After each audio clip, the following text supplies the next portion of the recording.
Hello there, everybody. I can't really explain it, but I felt really compelled to talk through some thoughts that I'm having as I reflect on the 2-year anniversary of when we first launched All Things Montessori. 2 years. That seems, it doesn't even seem real because I feel as though 2020, 2021, it's been a really hard time for the world. It still is a hard time. We are going through a lot of uncertainty, uncomfortability, challenges. These were all things that they weren't even a thought in our minds when Jamie and I first started the podcast. And so it's just sort of interesting to look at our unique journey from where we started to where we are now, with everything that's been happening and continues to happen in the world. So why I really wanted to just pop on here is to talk about the why. Why did I come up with the idea for All Things Montessori? And it's pretty simple. I wanted to be a resource for teachers. First and foremost, that's what I wanted. I wanted a teacher who was new in the classroom, a teacher who was maybe really experienced but having a very hard year, or just a teacher who was having a bad day, to have an outlet, a voice, somebody else to say, yeah, I've been there too. I put such an immense pressure on myself when I entered the classroom. I had been working with children for 5+ years at that point. But once I got into the classroom, I was so overwhelmed with perfectionism. I was so overwhelmed with getting it right. I had little to no space in my heart to forgive myself. My first year teaching, while it was one of my favorite years of my life, I think it was also one of the hardest because I was going through constant and immense change every single day. And a lot of it was me just frankly not being prepared mentally, spiritually, emotionally, whatever.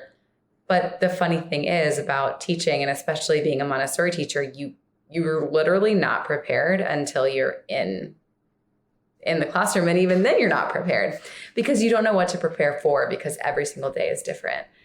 I remember being so, idealistic after graduating and getting my master's in education and putting my classroom together and feeling so excited. And you have to feel like that, because if we didn't feel that way, then we wouldn't do it. Then we wouldn't, keep coming back day after day. I mean, teaching is hard work. It's the hardest, in my opinion.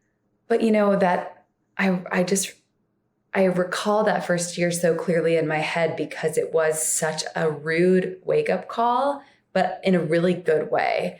It was a wake-up call that was like, oh, you can't just coast through this. Yeah, Rachel, you're good with kids. Doesn't matter.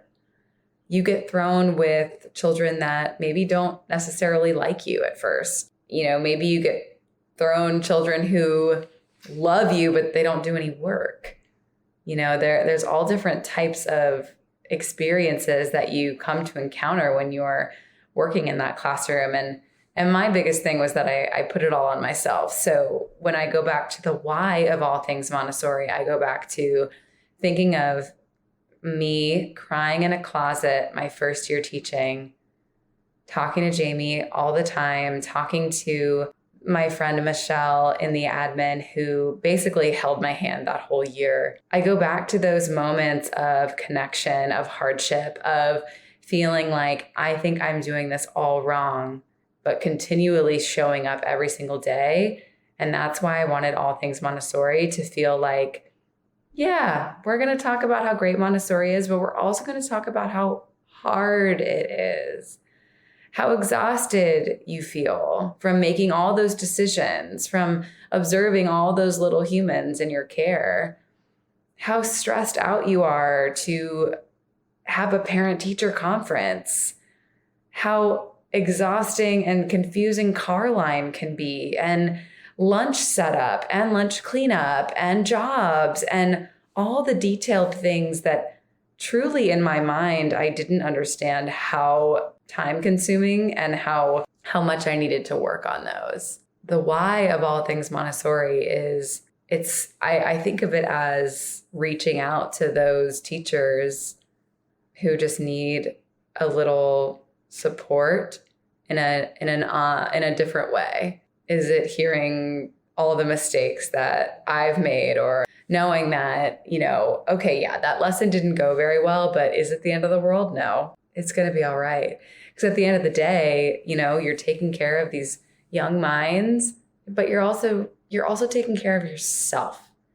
That's one thing that I really neglected my first year and all the years that I was in the classroom. I really neglected my own mental health. I kind of brushed it to the side. And I think those young children that I had in my care, they really showed me, oh, I have anxiety.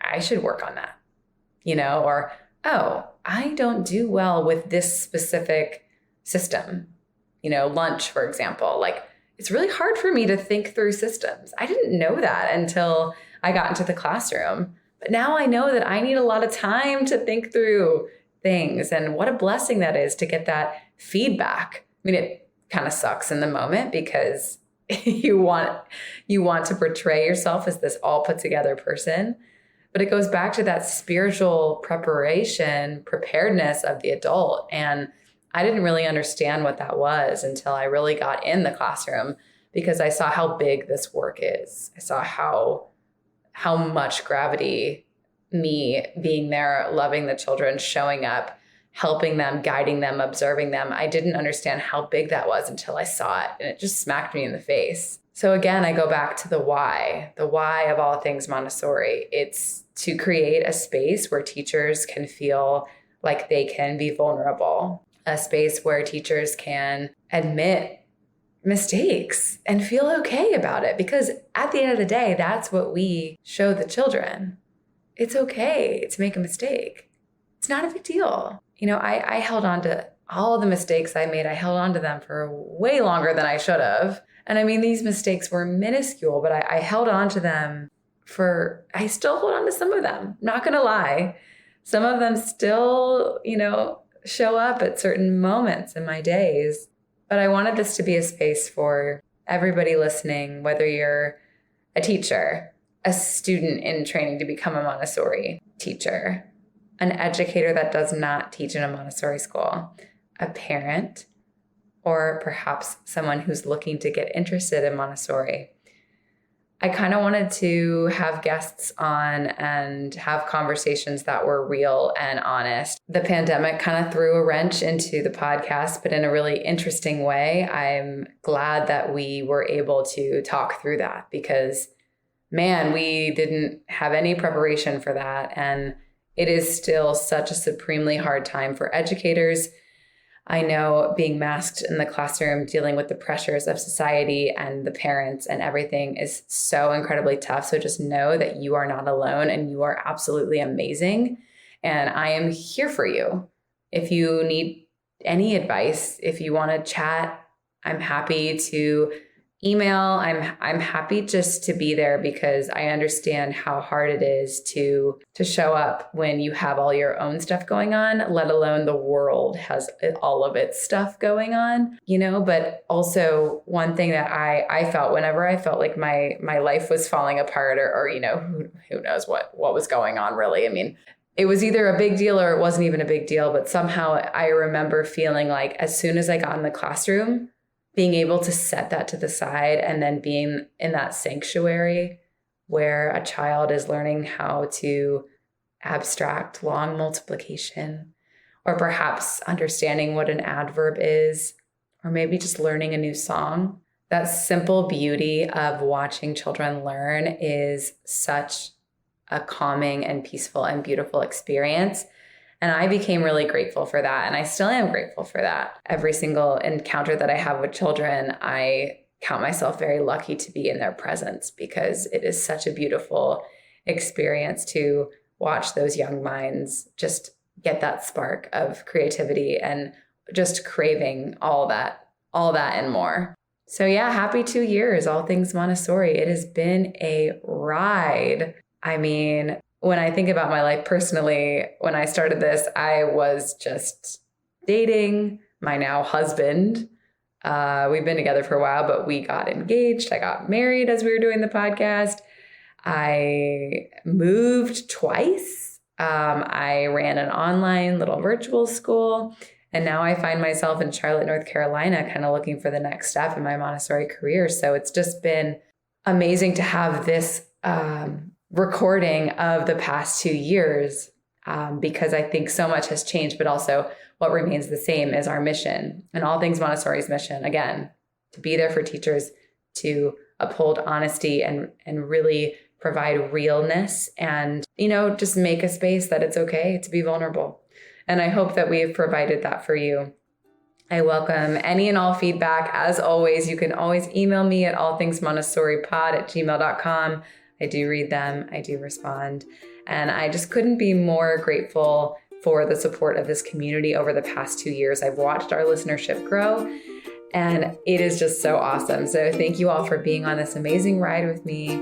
Happy 2 years, and have a wonderful day. Thanks as always for listening.